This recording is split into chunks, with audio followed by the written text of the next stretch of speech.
This video is going to talk about the basics of the metric system. The first thing to understand is that there's two names for the metric system. A lot of times we just say metric system, but we could also say SI, which stands for International System of Units. Both of those things mean the same thing, so don't let that confuse you. So first off, what are SI units or metric units? SI, like I said, stands for the International System of Units, and it's basically the modern metric system. The metric system was invented in the 1600s, and it did change a little bit since then. They technically call it the SI system now, but it's the same thing. And you've been learning about the metric system for years in school, so none of this should be new to you.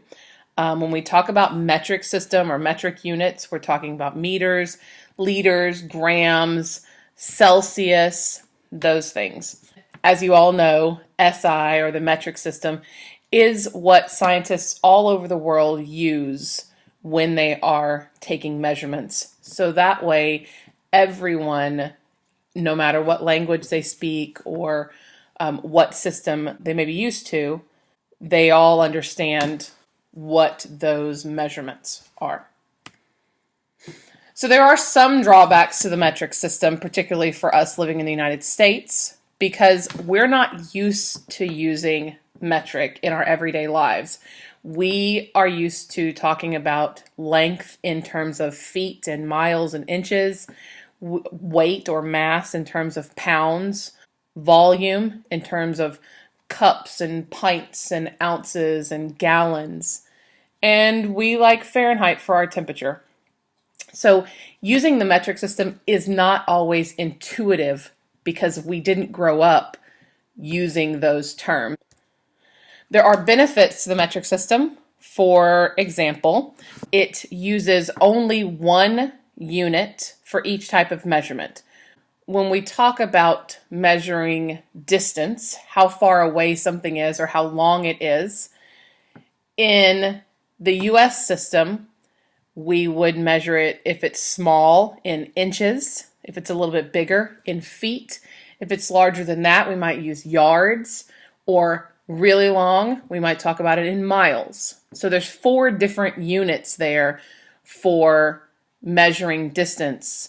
And if you were to need to convert between those units, there's 12 inches in a foot, there's 3 feet in a yard, there's 5,280 feet in a mile, there's something like 1,760 or something like that yards in a mile. You have to remember that stuff to be able to convert between them, or you have to look it up. In the metric system, there's only one unit for distance. That would be the meter. So everything, if you're talking about how long it is or how far away it is, it's just meters. Now you can add prefixes to meters, and that can make it smaller or larger. So if you have something that's really small, you might want to talk about it in terms of centimeters, or something that's super tiny, you might talk about it in terms of millimeters or micrometers or nanometers. Those are teeny tiny things. If it's really large, maybe you're talking about it in terms of kilometers. So you can add all those prefixes, but they're all based on the meter. You may have to convert them, just like with us, we would convert feet to inches. But the nice thing about the metric system is that the conversions for the prefixes are all based on 10. Basically, it's based on the decimal system.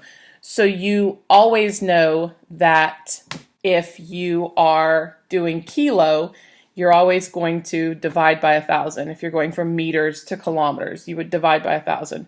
If you're going from meters to millimeters, you would multiply by 1,000. And it's always that same way. So you don't have any weird numbers. It's always multiples of 10, and you can just move your decimals around. Once you get the hang of the metric system, it is very easy to convert between those units. The basic units for the metric system, if you're measuring mass or how heavy something is, you would be using grams or some form of gram, kilogram, milligram, some form of gram. That's your base unit. If you're measuring volume or how much space something takes up, its capacity, how much it'll hold, you're always going to use some form of liter. And if you're measuring distance, like we said, you're going to use meters. For temperature, you would use, well, we typically use Celsius.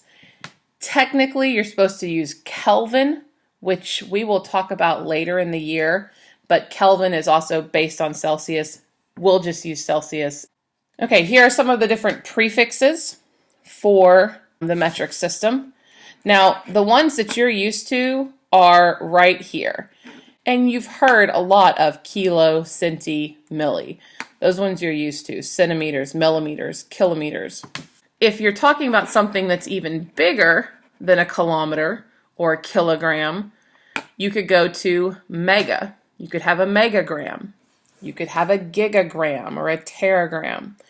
And you can see kilo means 1,000 grams. If you're talking about a kilogram, it's 1,000 grams. A megagram would be a million.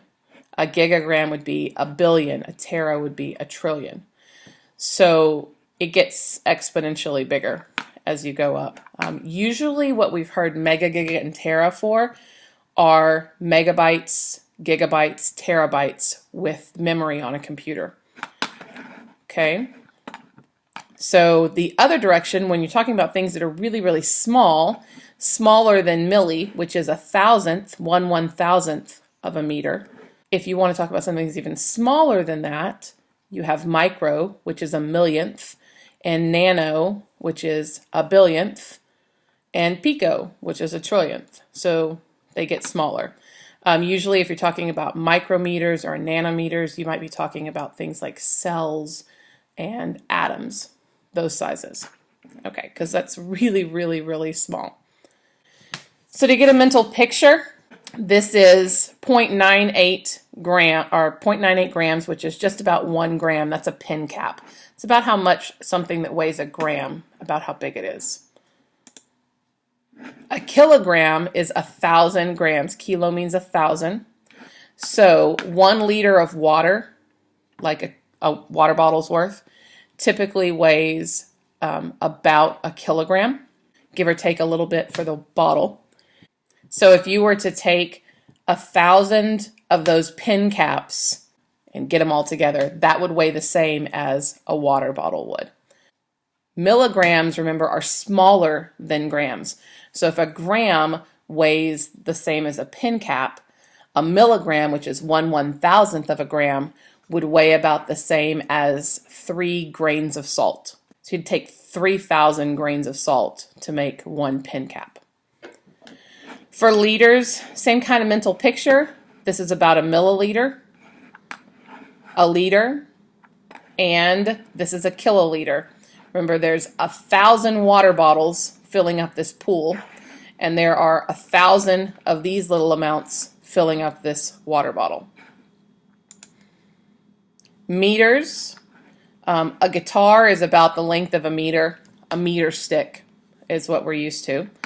A millimeter is 1/1000th of a meter. So if you took, it would take 1,000 widths of pencil lead to make up the length of 1 guitar.